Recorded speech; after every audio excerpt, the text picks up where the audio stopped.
Audio Jungle.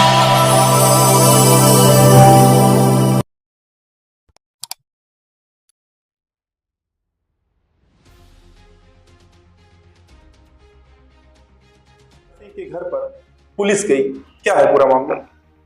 अब एक FIR हमारे कैंडिडेट के खिलाफ दिल्ली में हुआ, रोहड़ी थाने में। रात में दिल्ली की पुलिस आई थी।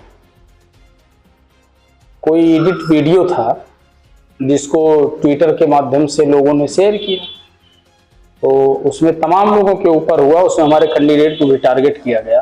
ये तो भाजपा की कोई नई कहानी है नहीं। भारतीय जनता पार्टी तो मौके तलाश रही है। वो जान रही है कि अब हम मत से नहीं जीतेंगे, छल से जीत सकते हैं। इसीलिए किसी स्तर तक उतारू हो सकती है, लेकिन समाजवादी पार्टी इन सब चीजों से डरने वाली नहीं। समाजवादी पार्टी के कार्यकर्ता लड़ाकू हैं और हर स्थिति परिस्थिति हम लोग लड़ेंगे।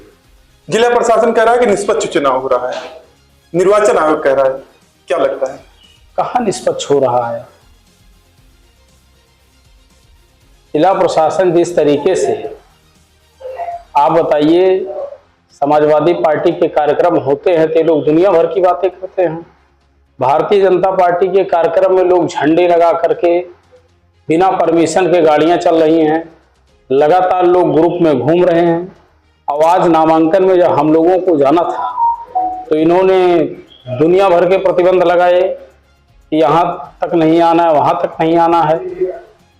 तो यहाँ तक कि बाबा साहब अम्बेडकर की जो प्रतिमा है उस पर हम माल्यार्पण करना चाहते थे, वहां रोका गया जिला प्रशासन के द्वारा कि बाबा साहब की प्रतिमा पर माल्यार्पण नहीं करना है, कलेक्ट्रेट के पास जो है। तो मान लीजिए हमने जो है टांडा में टाकिज के पास बाबा साहब को हम लोग मानते हैं, हमने वहां माल्यार्पण किया, हमने लोहिया जी पर माल्यार्पण किया। तो प्रशासन तो जनता कह रही है कि, और यहाँ भाजपा नहीं लड़ रही ना, यहाँ तो प्रशासन लड़ रहा है, आवाज से नहीं है। आपने देखा, हम जिला प्रशासन से पूछना चाहता हूँ कि विकसित भारत संकल्प यात्रा जो भारतीय जनता पार्टी ने चलाई, आज तक प्रधानों ने अपनी जेब से पैसे खर्च कर दिए और उसका भुगतान नहीं हुआ है। किस मद के तहत सारे अधिकारी सरकार के पैसे से और भारतीय जनता पार्टी के जो संगठन के लोग थे, सरकारी कार्यक्रम में संवैधानिक पदों पर बैठे हुए लोगों को बुलाया जा सकता, और किसी भी दल का व्यक्ति हो, लेकिन संगठन के लोगों को सरकारी कार्यक्रम में नहीं बुलाया जा सकता।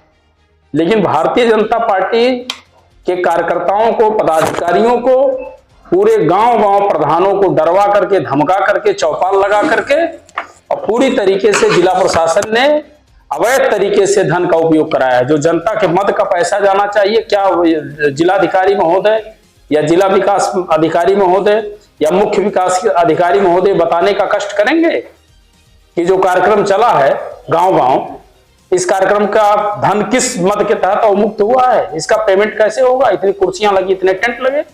माननीय विधायक जा सकता है, माननीय सांसद जा सकता है, माननीय विधान परिषद का सदस्य जा सकता है, माननीय अध्यक्ष जिला पंचायत जा सकता है, लेकिन भारतीय जनता पार्टी का जिला अध्यक्ष और भारतीय जनता पार्टी का मंडल अध्यक्ष चीफ गेस्ट नहीं हो सकता जिसमें सरकारी धन का दुरुपयोग हो। तो चुनाव तो यही लोग लड़ रहे हैं, भाजपा कहां लड़ रही चुनाव? खुलेआम आप कह रहे हैं कि निर्वाचन आयोग की गाइडलाइन की धज्जियां उड़ाई जाए। जिला अस्पताल के पास में सूचना आ रही है कि सरकारी स्वास्थ्य विभाग के पोस्टर लगे हुए हैं। अन्य कई विभिन्न जगहों पर, सार्वजनिक स्थानों पर पोस्टरें दिखाई पड़ रहे हैं। तो क्यों आज तक आपने निर्वाचन आयोग से शिकायत की? नहीं, हम लोगों ने बार बार कहा, तमाम जहां हमारे संज्ञान में आया कहा, लेकिन जब यहाँ डीएम ही जिला अध्यक्ष भारतीय जनता पार्टी का बन गया तो उसमें हम क्या कर सकते हैं? कभी आपने पत्राचार के माध्यम से निर्वाचन आयोग से इसका जवाब जनता देगी और इसका जवाब आने वाली 4 तारीख को मिल जाएगा। हम ये जानना चाह रहे हैं, क्या निर्वाचन आयोग से कोई पत्राचार आपके माध्यम से किया गया? हमने पार्टी कार्यालय को अवगत करा, पार्टी कार्यालय ने सार्वजनिक रूप से इसका शिकायत निर्वाचन आयोग को किया। भाजपा के जिला अध्यक्ष कह रहे हैं कि हमारा प्रत्याशी युवा है और सारे युवा उनके साथ, सारे युवा अखिलेश यादव जी के साथ। हमें नहीं लगता कि हिंदुस्तान की राजनीति में जितने युवा अखिलेश जी को मानने वाले लोग हैं और दूसरे राहुल गांधी जी हैं, और इसी भारतीय जनता पार्टी के लोगों ने आज के कई साल पहले बयान दिया था कि 2 लड़कों की जोड़ी है, तो अब वो भी स्वीकार कर लें कि अगर उनको तब लड़के लगते थे दोनों जोड़ियां, तो अब तो युवा हो गई हैं। इनकी हवा खराब कर दिया है पूरे देश के अंदर। भाजपा के लोकसभा प्रत्याशी एवं सांसद जिले के अपने कार्यकाल में जिले के विकास करने का दावा कर रहे हैं, कितने संतुष्ट हैं उनके विकास कार्यों के दावे से आप? अब हमें तो नहीं दिखाई पड़ता कि कोई विकास कार्य हुआ है। एक विकास कार्य भारतीय जनता पार्टी ने इस जिले में किया, जिसको मैं बार बार कहता हूं, आज फिर कह रहा हूं कि भारतीय जनता पार्टी ने अपने लिए 3 स्टार कार्यालय बनवाया है। इसके अलावा बाकी कोई दूसरा विकास तो हमें नहीं दिखाई पड़ता।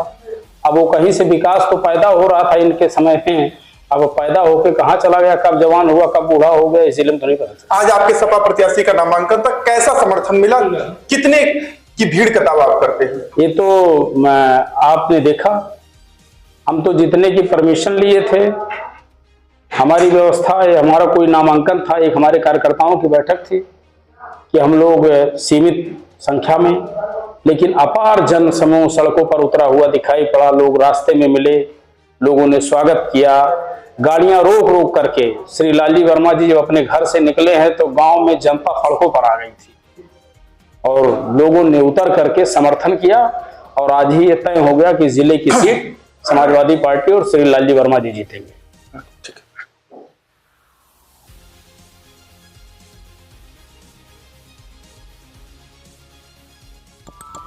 Audio